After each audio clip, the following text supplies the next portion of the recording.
Hi everyone, welcome to the video for day 3 of Aintree. Well, we have the results from day 1 in, and the each way knob, I'm a bit aggrieved. Highland Legacy second, well backed, and yeah, I can't say I'm too happy with the jockeyship. Although he'll say he stayed on and managed to get a return, I think the horse should have won, to be honest. But there we go. That's the way it goes. Brighter Days ahead one. Did put her up as well. So not too bad a day for the day 1 preview. I'm making this before day 2, and I noticed the horse being backed in the top of. Now I know I've backed another one which is not being backed, Crook Park. I think the ground might be going against him, but I do think this Olmore Park of Willie Mullins is getting backed, and I can see this turning into a right gamble. Yesterday at 33-1, now a best priced 22-1, but I could see this going off around 12-1. If you do see this video early enough, I think he might be worth an each way play. Right, getting on to day 3. Another difficult day really. Salvatore Monday was 7-4 yesterday, now 10-11, and I think that would be putting me off backing the horse. I think he's by far the most likely winner of the first race, but he's just a terrible price, just similar to Silver Glory today, where you think he's probably going to win, but at that price, I don't think you'd want to be playing.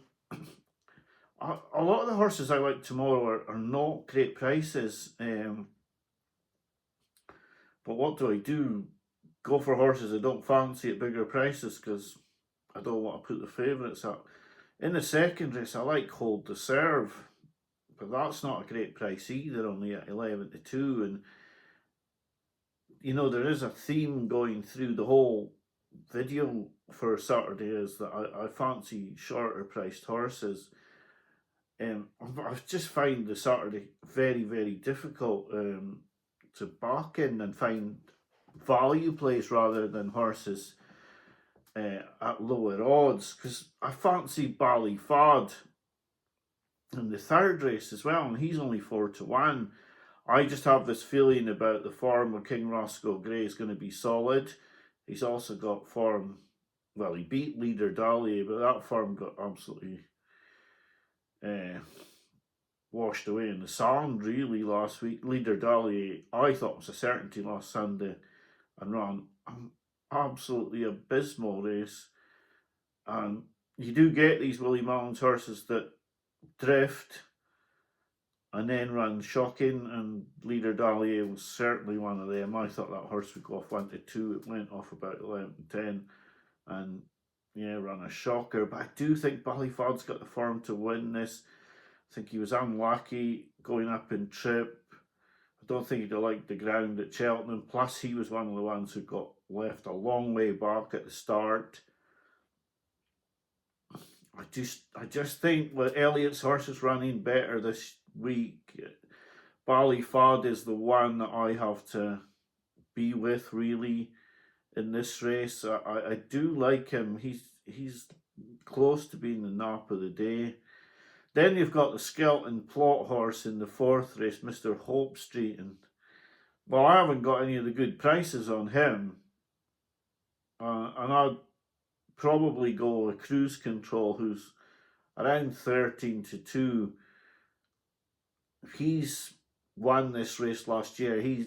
I think he's a good bet each way, really, because Tom Lacey and Stan Shepherd, when they fancy one, they tend to run well. Of course, I'm worried about Mr. Hope Street, who looks like he's been laid out for the race, and I am starting to come around to the fact that if you can't beat them, join them with these plots from Skelton. We did well at Cheltenham with Madara, and I think if you think the plot's going to come off, then you have to be with Mr. Hope Street. But my pick each way would be Cruise Control, but it's not with a lot of conviction, if I'm truthful. Now, the fifth race, the race before the Grand National, is absolute. The Stayers division has probably not just me stamped, but everybody stamped. I just don't get it at all. I simply can't seem to select winners in this division. I wouldn't even hazard a guess as what could win this, to be honest. In the stairs itself, I would have taken all 11 picks to get home by the Lee.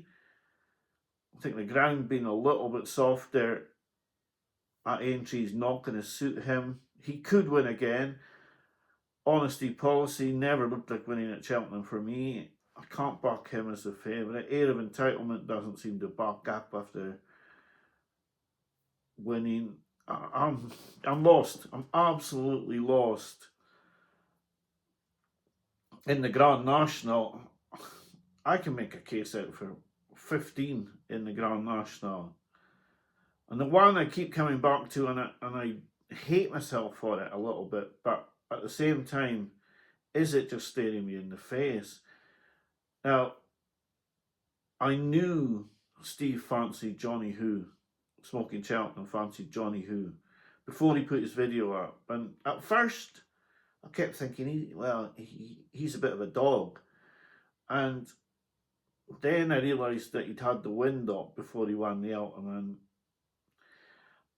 I don't like fancying the horse that Steve fancies as well. It screams of just piggybacking along, but at the same time, he is the one that I fancy, and it's really difficult because it's where Steve put him up at 16-1. He's only 12s now as well, which sort of puts me off a little bit from going in, but I do think he has got the ideal profile. You look at his races last year where he didn't win the Kim Muir, but with that wind up, and he looked so much more in control of the race in the Ultima. I thought he won the Ultima very, very well. And he's only got a lightweight in this race. The other horse I was looking at, well, the other two I was looking at were both the Cromwell runners, Final Orders, and Percival de Galwa. But it's hard to make a case for Final Orders unless he gets really soft ground. I think one out of the two will run well, Final Orders or Favre de Champdou from the cross country. Percival de Galwa was a short price for this Grand National last year, and he's got to have a chance. But like I've said, there's 15 that I think have got a chance here, and I could go on all day about a lot of the others like Jaguar and Iroko, and I think Iroko will be the one that will really hurt the most if he wins, but I didn't like his run last time out, and I don't like the jockey. I am one of the only racing pundits that does not think that John Joe O'Neill Jr. is top notch. I'm not a fan. It possibly is because he tends to beat me on big priced winners or lose when I back him, but yeah, he'd put me right off Iroko, if I'm truthful. And Jaguar tends to make mistakes. I keep coming back to Johnny Who because I just get this feeling, is this the year for Richie McLernan, who's been a big ally of JP for so many years? Is this the year where he finally gets the big one? He was on Sunny Hill Boy when he got beat, and I was on Sunny Hill Boy when that got caught on the last stride. I wonder, is this redemption for Johnny Who? The Johnson's Yard are running well. I knocked their horse yesterday that came second, Highland Legacy. They had one big genius who ran well. They had good horses running well at Cheltenham. I just don't see any negatives for Johnny Who at 12-1, although it pains me to. It's not because I don't think Steve's a judge. I do, and I really wanted to know what he was going to back. I just don't like going with the same horse, but he really is the horse I can't see any negative for. 12-1 is just about okay, but I can see him going off the favourite. I think Johnny Hill could quite easily go off favourite for the National. I'll back him only down to 10s. I wouldn't back him at any less than 10s. I'm hoping I've put him in a few doubles with horses in the top of him today. I'm sorry to be going with a horse similar to Smoking Cheltenham. Well, the horse he's gone for, and I won't take a lot of credit for it because, Steve gave me the case and I do like it, but as I've progressed, I've become to like him more and more. And listening to other podcasts, I just haven't been put off by anything that anyone said. I looked at Captain Cody. He didn't get the jockey booking I would have really preferred, especially from the Mullins yard. You would think if Captain Cody was very well fancied that he would have got a person associated with the yard a bit more than Johnny Burke. That's no disrespect to Johnny Burke, who beat us yesterday on Raised Rocket. It's just, you would wonder why there's not a Mullins yard rider on that horse. So I'd actually make Johnny Who my best bet as well of Friday. There are no real big fancies apart from Johnny Who on the card. I've given you my selections. I don't like that race, the Stayers Hurdle race, and the bumper looks extremely difficult. So I wish you all the best for the final 2 days of Aintree. If you do see this video before the 405, just check what price O'More Park is. I can't see this developing into a bit of a gamble. My selection for the Grand National, sadly, is the same as Smoking Cheltenham's in Johnny Who. Hopefully he'll run a big race now because he's got, well, we're not big channels, but I think we've got shrewd people watching, and we've both put the same horse forward, so it will push that into the minds of a lot of people. Hopefully he'll run a big race. He's my selection each way, although I do really fancy him. Thanks for watching. Thanks for your time over the week. And I'll be back to you maybe for Punchestown. We'll see how the season's going on the bag and if I have time to put selections out. Good luck for the final 2 days at Cheltenham. Bye for now.